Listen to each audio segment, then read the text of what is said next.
Welcome to the Build Business Acumen podcast, where we deliver practical knowledge and powerful guidance. Here is your futuristic host, Nathaniel Skula. Thanks everyone for tuning in. I'm interviewing someone around personal branding and celebrity photography today and how the two fit together, and we share lots of great information. Walid Azami is an LA-based photographer who captured images for the likes of Kanye West, Mariah Carey, Ricky Martin, Jennifer Lopez and more. From his experience of working with legendary artists in the entertainment industry, Walid now wants to help future photographers share in the success and help them start their profitable business. But this is a great episode. This isn't just for professional photographers. We share lots and lots of great information here. So tune in and enjoy.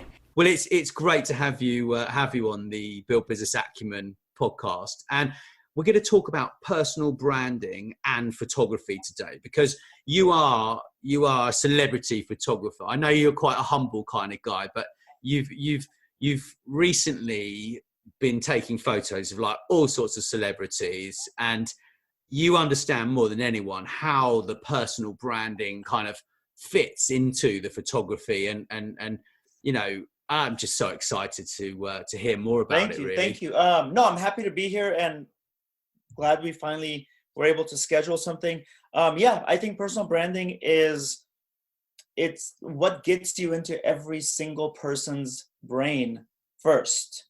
So I'm happy to talk about it.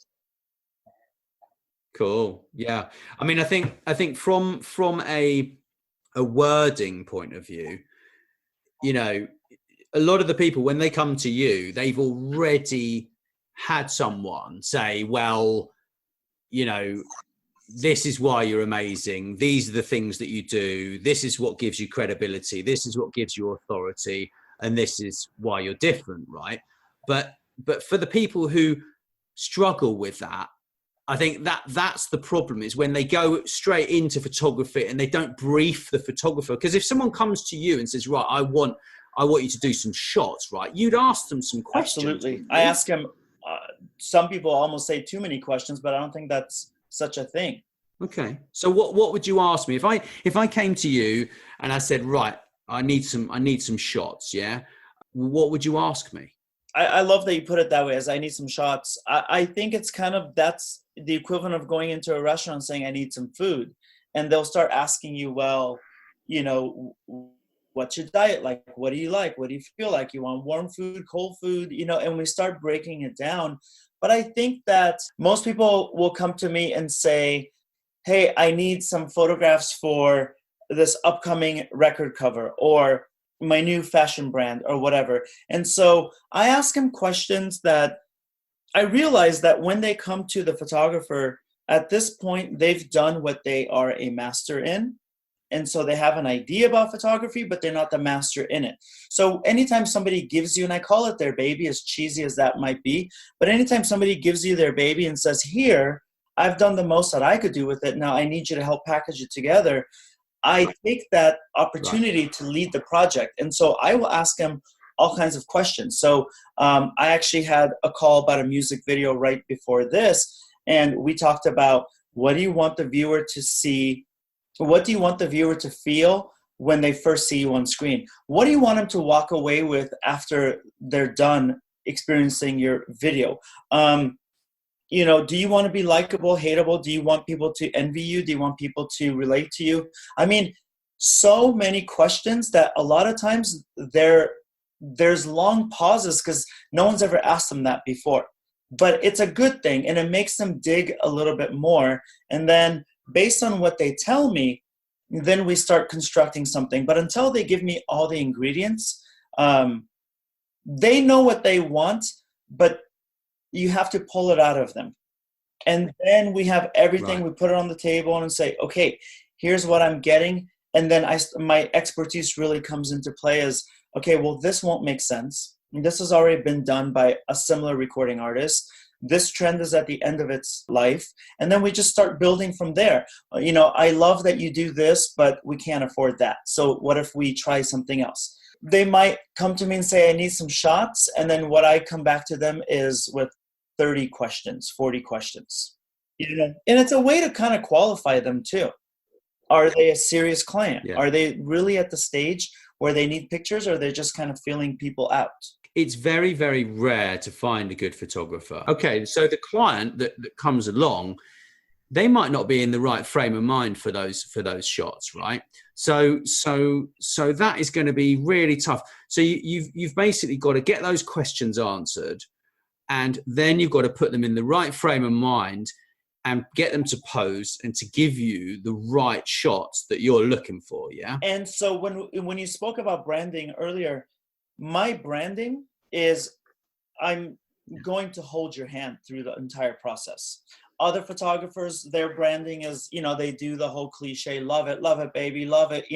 I cringe at the thought of that. But my job is right to add a little bit, just to humanize it and add a little bit of, I guess if psychology might be the right word, I'm not sure. But so onto the next kind of thing, right? So with personal branding, yeah, it's a similar process. Like I've done a few personal brands. It's not something that I really advertise because I'm interested in doing other things, because now the personal branding market is just saturated. It's like, well, why would I even bother like trying to attempt that? I'm just gonna do something else for my income, So, however, I learned the process from someone who's written speeches for the president of Malaysia. He's used the same process for loads of different people and business brands. And what's really interesting is the process that you use for a business or a product or a service and a person is exactly the same. Yeah. Except for you might need to do more research when it comes to business branding versus the personal branding, right? But in essence, you want those people to, or businesses or products or services, to be able to explain the fundamental parts, which are firstly, what does the product or service do? Or the person, what does it do? What do they do? Yeah. So you come up with a load of statements that do that. Then you say, well, what gives them authority and credibility? Yeah. Which is like, who have you shot pictures for, Walid? That's your biggest star that you can talk about. I mean, I could talk about any of them, but I mean, okay. Jennifer Lopez or Mariah Carey.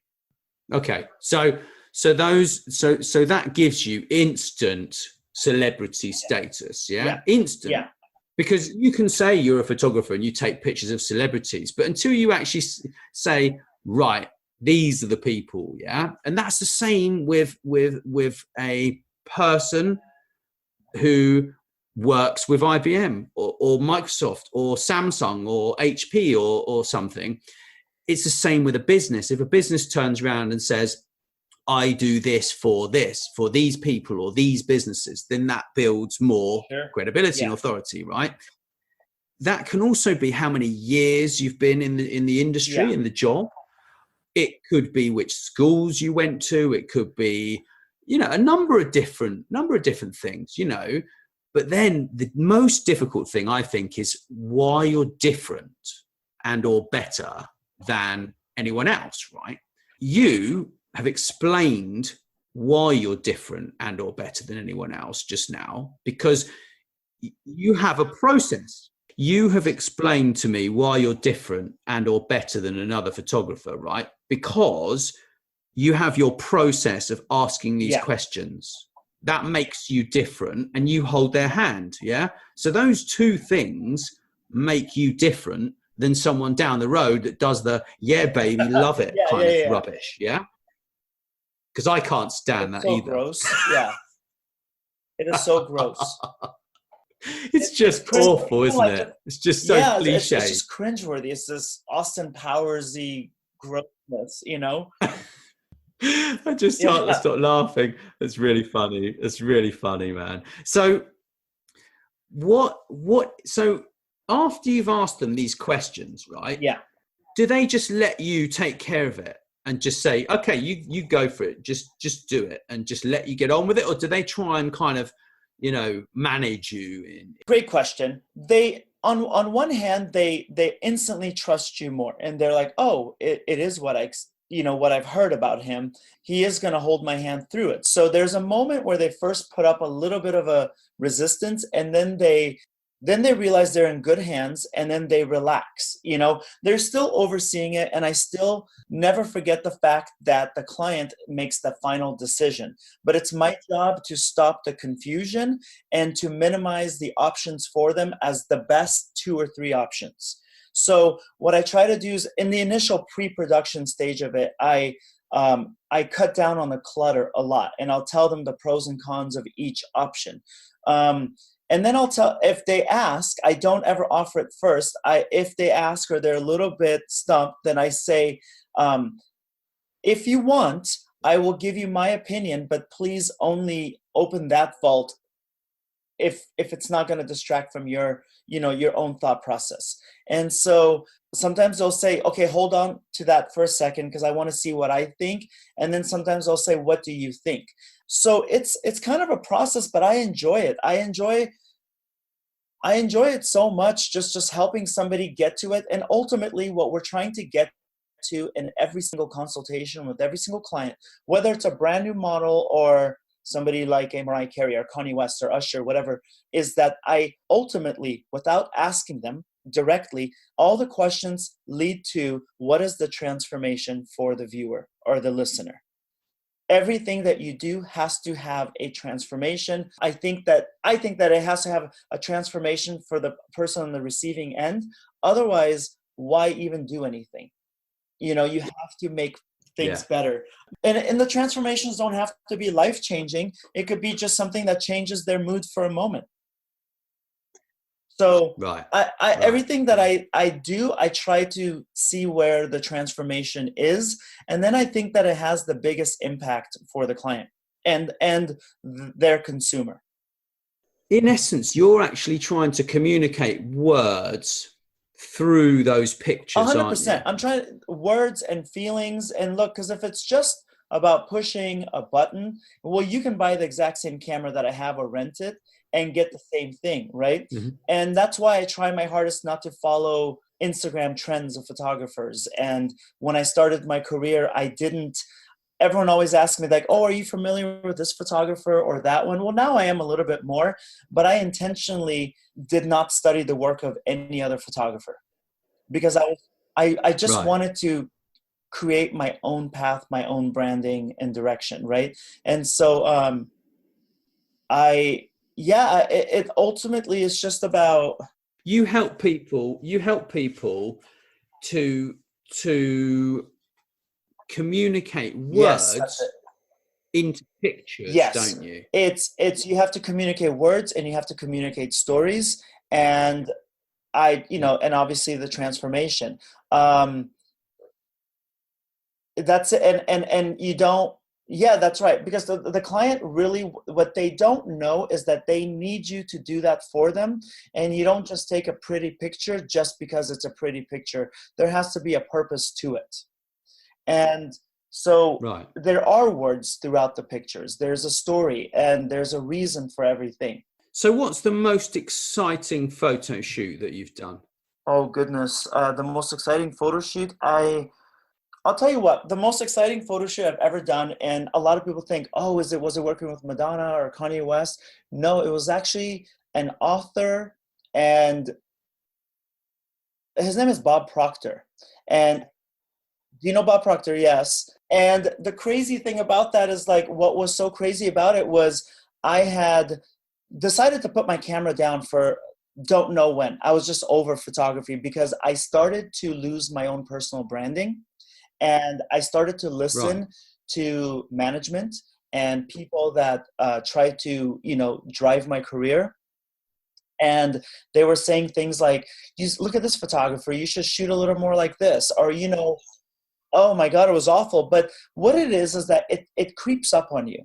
And they'll say things like, well, look, we need bigger budgets. Look, without really saying it so honestly, they say they have a big staff and we need you to pull in some bigger jobs for the bigger numbers. And so there are certain things that I didn't want to do. I didn't want to submit for a music video where the girl's in a bikini and high heels on top of a hood of a car twerking. I have nieces. I'm not doing that. Right. That's garbage, you know? And I'm not against nudity or violence if there's a story for it, but not because there's a lack of creativity, you know? And so there was a lot of like, oh, who cares? Just do it. It's good money. This is the trend. Just do it. And over the span of a year and a half of just falling into that trap, my work nearly came to a stop. Because what I was starting to do was try to mimic the style of somebody else. And Bob Proctor is going to tie into this, I promise. Okay. I was trying to mimic the style of somebody else, but I was just not being true to my own brand. And I couldn't be them, and they can't be me. And so it got to the point of frustration that I just put my camera down. I was done. I was just done. And I didn't know what I wanted to do. But I had just opened a 5,000 square foot photo studio in the heart of downtown LA. And I just thought, you know what, I'm just going to rent out the studio to other photographers and productions. And it was just me by myself in this gigantic studio. And I remember thinking, and I was being lazy, and I said, I have the book The Secret, but I also need the DVD for The Secret. And I remember Bob Proctor's part talking in the DVD. And I remember thinking, God, I just need to find that DVD. I feel like creatively, I think I've died, you know, and I wondered if I was still an artist, and which is the worst thing you could ever get to as a creative. And I wondered if I was still an artist, and I kept looking. I looked for about 2 days through boxes, dozens and dozens and dozens of boxes of things to furnish this massive studio, and I couldn't find it. Mm-hmm. And I gave up after about 2-3 days. I gave up the search, and I was like, you just got to put the studio together. And it was the attic of a massive supermarket was the warehouse. So I was renovating and doing construction and everything. And on the third day, after giving up the search for the DVD, because I was really, this was Bob Proctor's part that stuck with me. I know that it was Rhonda Burns, I think, that did the book The Secret. But I get a call, and I hear another voice on the other end. She's like, hi, is this Walid? And I said, yes. And she's like, hi, I got your number from a friend of ours. We have a mutual friend named Dustin. We're looking for a photographer for my client. His name is Bob Proctor. Out of the blue. Yes. Out of the blue. And I just I had to pretty much sit down. That was probably one of the most exciting moments of my life. And I had just finished photographing Jennifer Lopez the week before.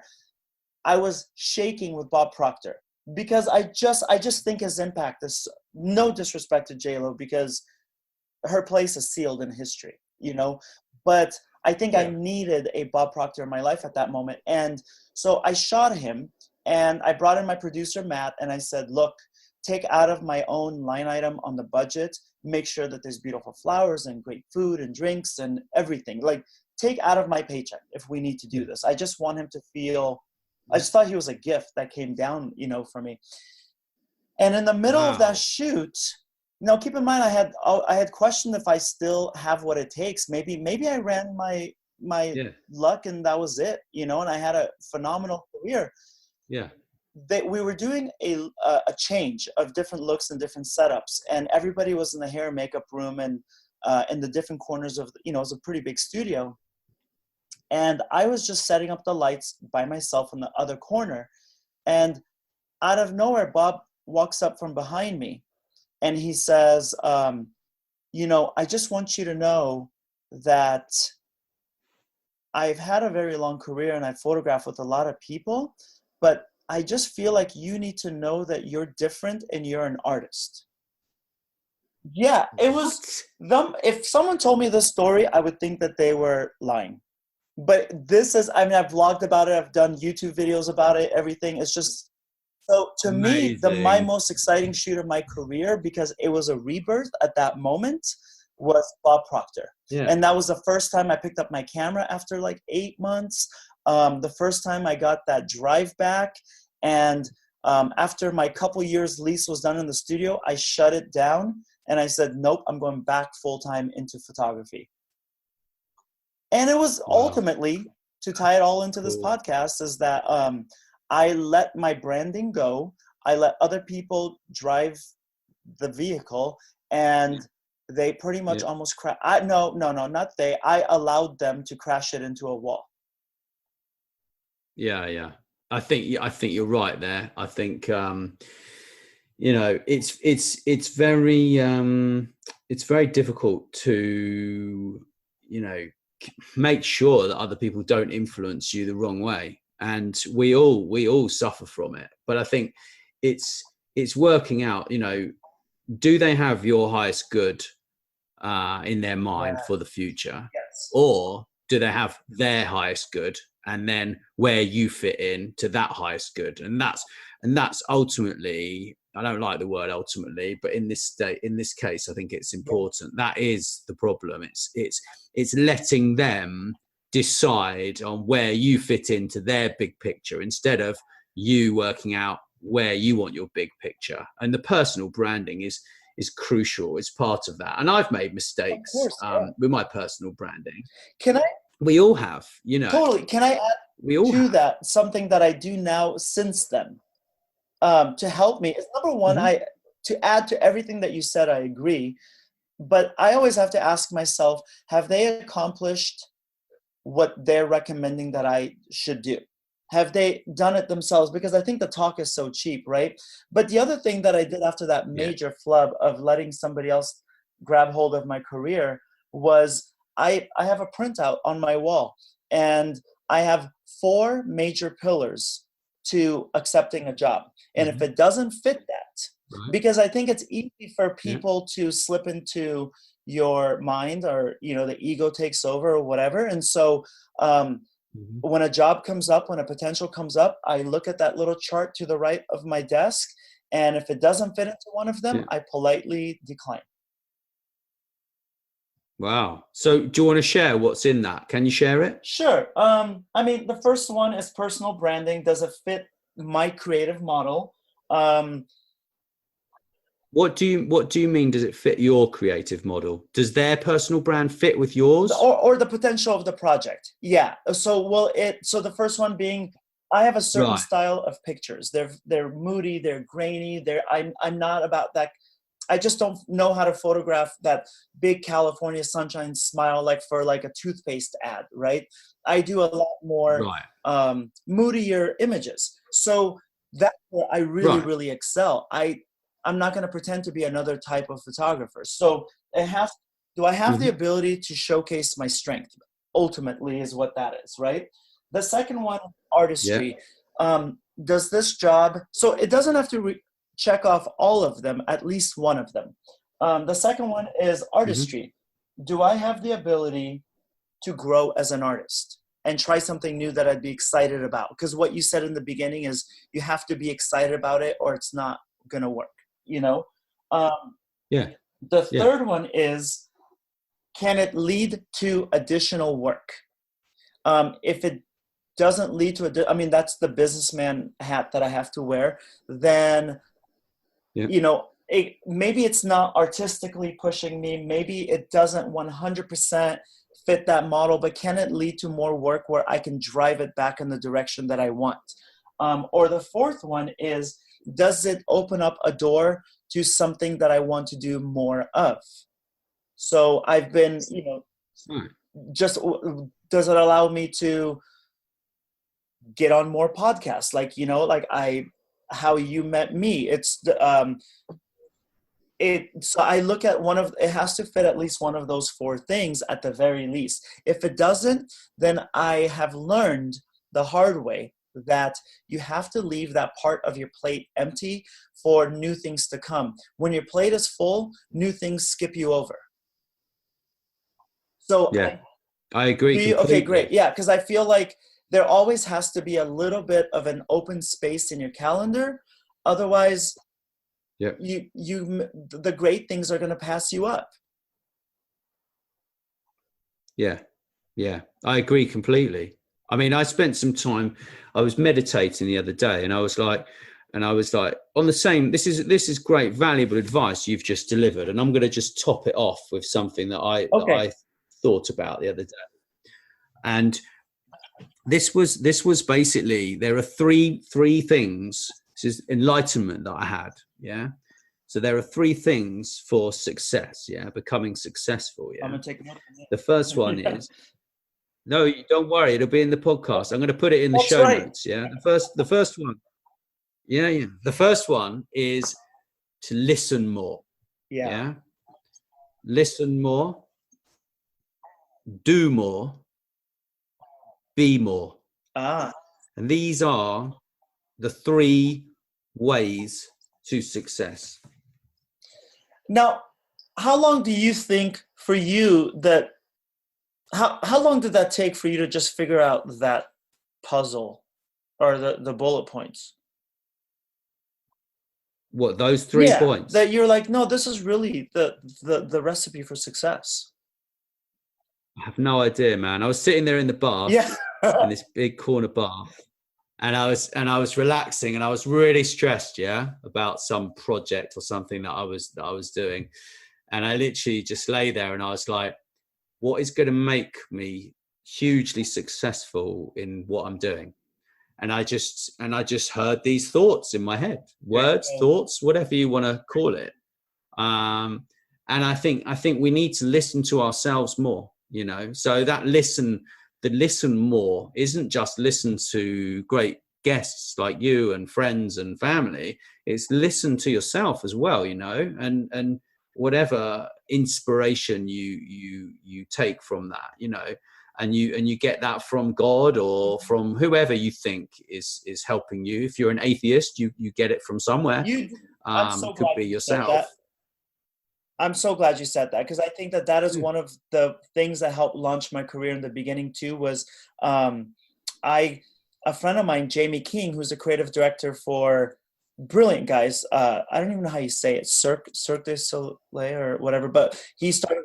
Oh, Circus du Soleil. Yeah, so he put together the whole Michael Jackson version of that. He directed 3 or 4 of Madonna's world tours and Celine Dion and so many people. But he told me something that I always try to incorporate into every single thing, is that he said, doesn't matter what you believe in. Allah, Jesus, Buddha, atheist, energy, Mother Nature, whatever. He's like, don't worry about what name you put on it. But the closest you will ever be to God, the universe, the light, whatever, is when you listen to your gut instincts. And we as humans do an amazing job of, especially in the Western culture, of killing that and allowing other people to really get into our heads and allowing our ego to take over. So when he gave me that speech, I can tell you, if you could somehow chart my career on a graph, it skyrocketed. And he said, you have to learn to trust your instincts and listen to yourself. Exactly as you said just right now. And he said, that is the truest voice ever. And he said, if that voice tells you, don't get in this car right now, don't get in that car. If that voice says, accept this client with a lower budget, versus the other one with a bigger budget, but your instincts tell you to do that, he said, do that. That is a direct voice telling you, this is for your higher good. And you want to do this. You want to call this person right now. So a lot of my business decisions, I rely on instincts. If I have to email somebody, I don't really even shoot them an email until I get that feeling in my gut. Okay, send it now. And then I just immediately put everything down and I send that email or I make that phone call. Is that crazy? But that's what I've relied heavily on instincts. That's not crazy at all. I think if you listen to an episode I did, I think it was number 15 or 16. I did one with this guy.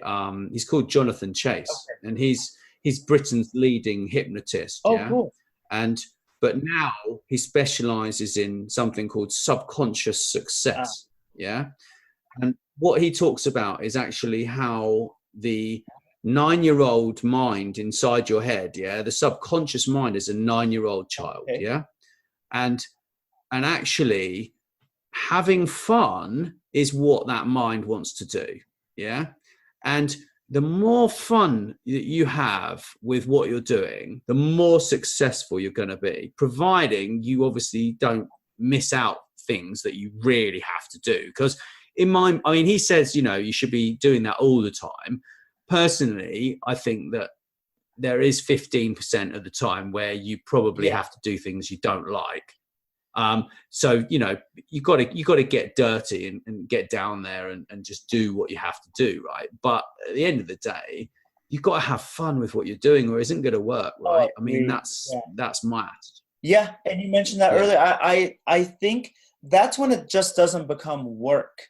It just becomes your passion, and the hours fly by. So you have to have fun, and I think that when you have fun, you're doing it your way.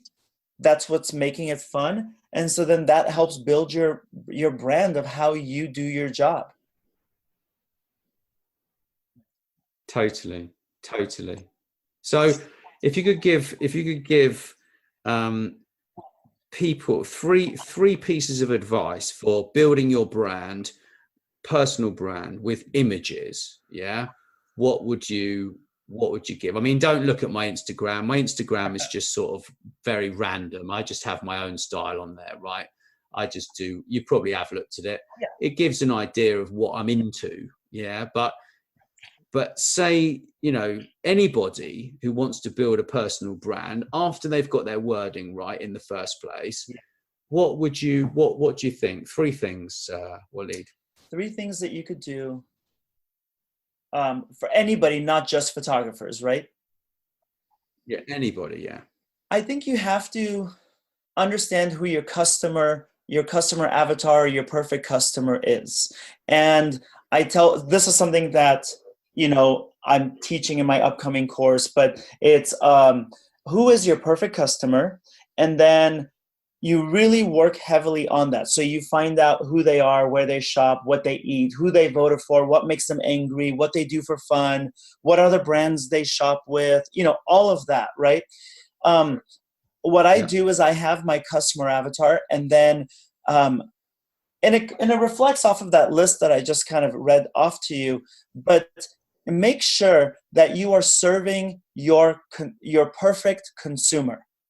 And in a world like social media, I liken social media to a very, very, very, very loud, busy, crowded room, like a party.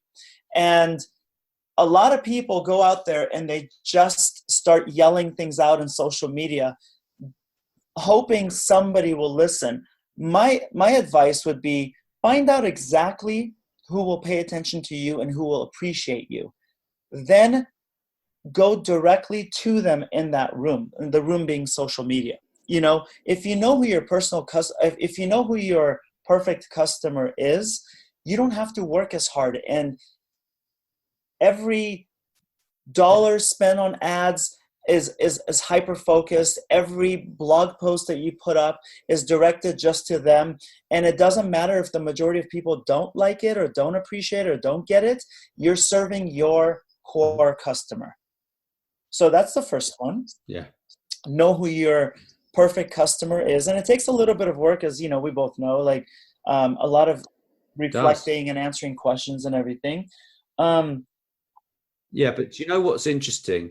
I'm going to just cut in on that one, because I worked that out myself recently after reading one of Jonathan Chase's books. He's basically got this book. Where is it? I've got it somewhere. It's like me with a Bob Proctor book. Yeah. Here it is. Sorry about that. It was in the first drawer I went to. So his book is called How to Make Friends with Yourself and Influence People. Okay. So it comes from a very sincere place. This is not like a hypnotist trying to sell you a lot of stuff you don't want. This is a very serious book. And it helps you to go through your perfect day. Okay. So it's like you wake up in the morning you're like, right, okay, so I'm in this bed and it looks like this, and I open the curtains and I look out upon this view, and then you go through this whole process of your perfect day. You take maybe 2 hours. Yeah. Once you've done that, then you go through the perfect day of your ideal client, right? And what's really interesting is those ideal clients actually are probably very similar people to you. Yeah. Right?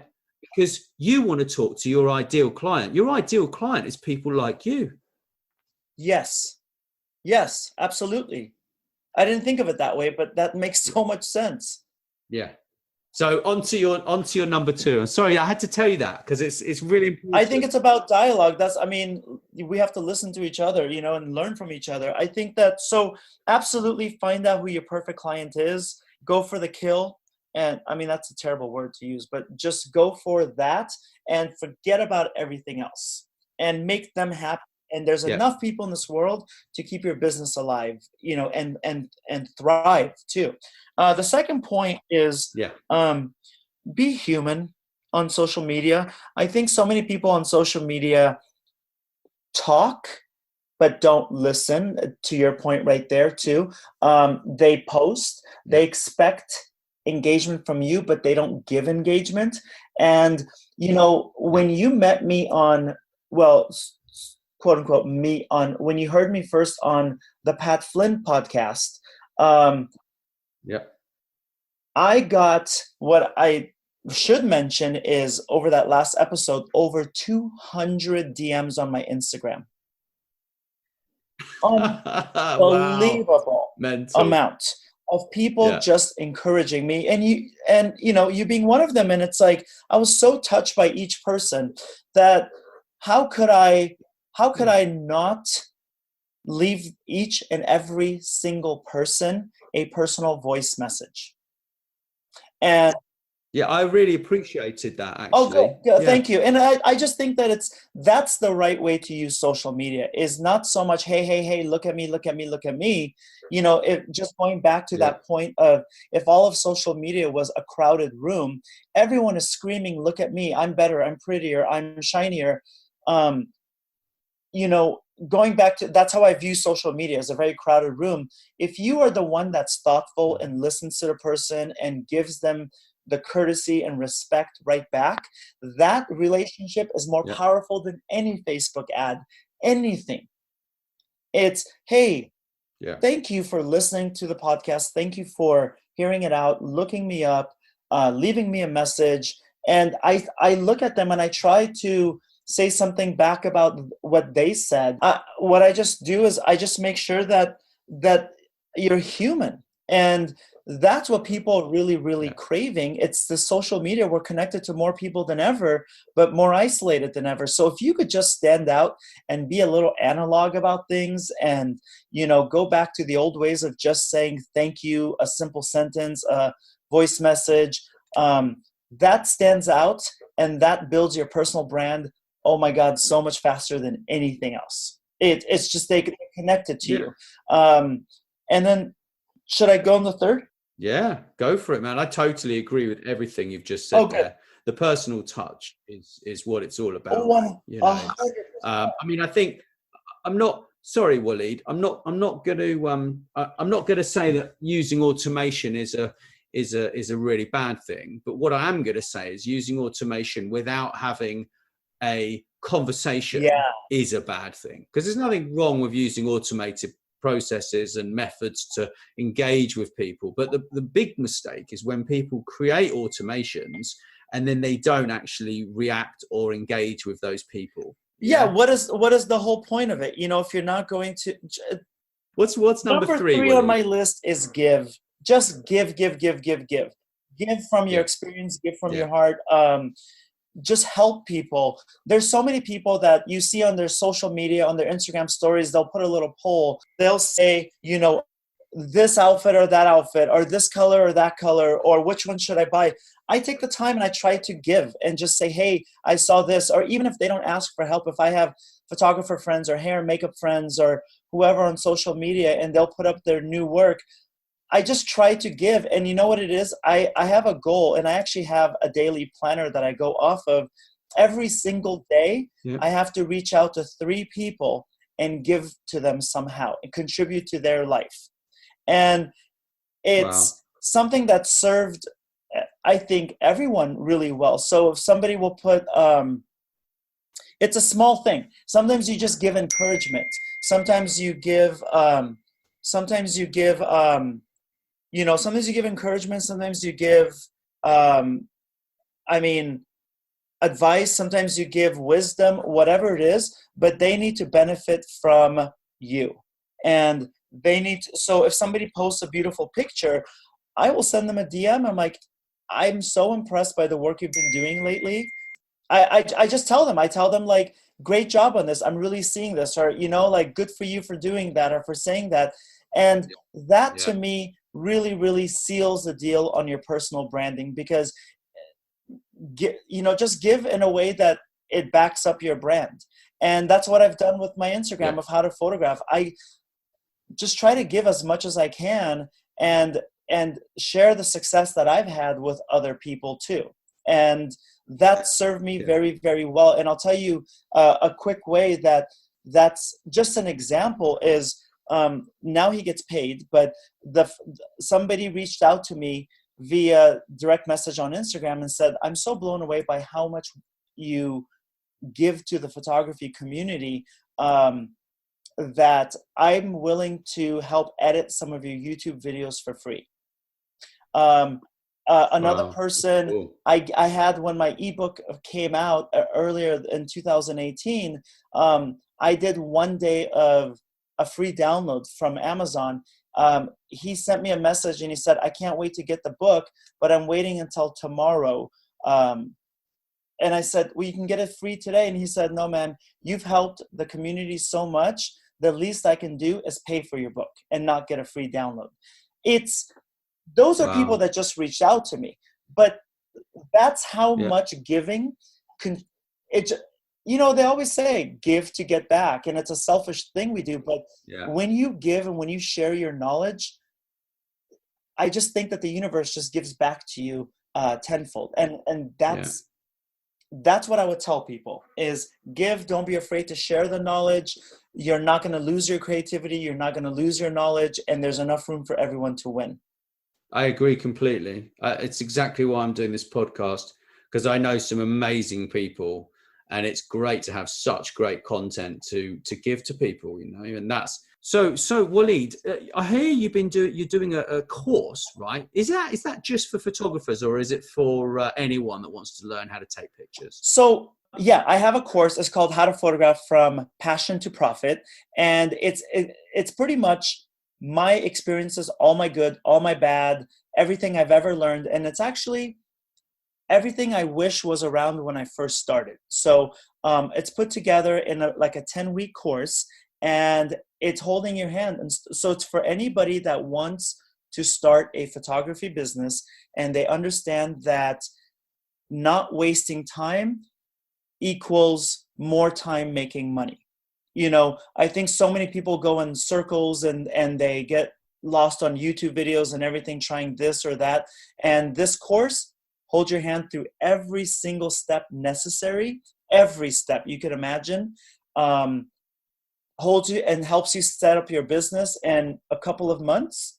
And you should be up and running and making an income years sooner. So it's for photographers that want to start a business. Absolutely. Wow, that sounds great. So you wouldn't recommend it for people that are not photographers or don't want to become a photographer? Exactly. Is it not for the hobby photographer then? No, this is, I niche down on how to create an income. Everything from email templates to selling tactics to how to price yourself, even down to taking them in the studio. So we actually go through and we talk to the cameras, like, this is how you talk to the model. This is the lighting we use. And then they even get files that we shot in studio together, and then we edit it together. So everyone gets to edit on those same raw files, the same editing techniques. So it's literally setting somebody up from step 1 to 100.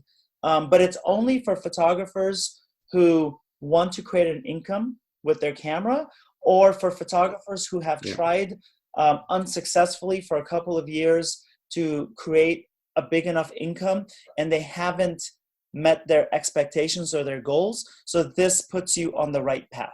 Wow, that sounds fantastic.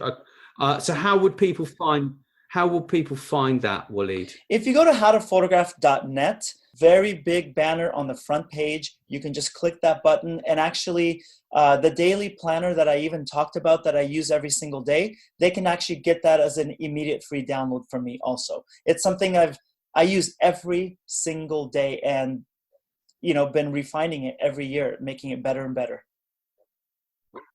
Wow, that sounds amazing. I'm not a photographer, but I even want one. Yeah, for sure. Listen, that planner is good for anybody because it takes care of your health, how many glasses of water, your personal affirmations, your daily reach outs. I say you have to learn.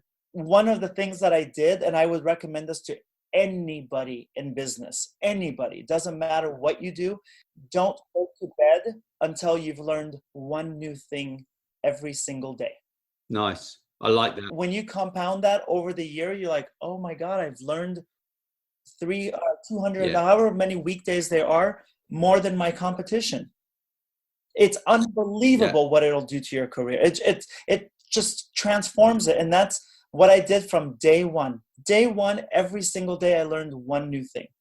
Wow, that's really cool. That's great, man. Thank you so much. And I'll definitely speak to you soon. Thanks so much for listening. Please subscribe, and wherever you prefer, share with your friends. And if you enjoyed the show, drop us a review on iTunes or wherever you listen.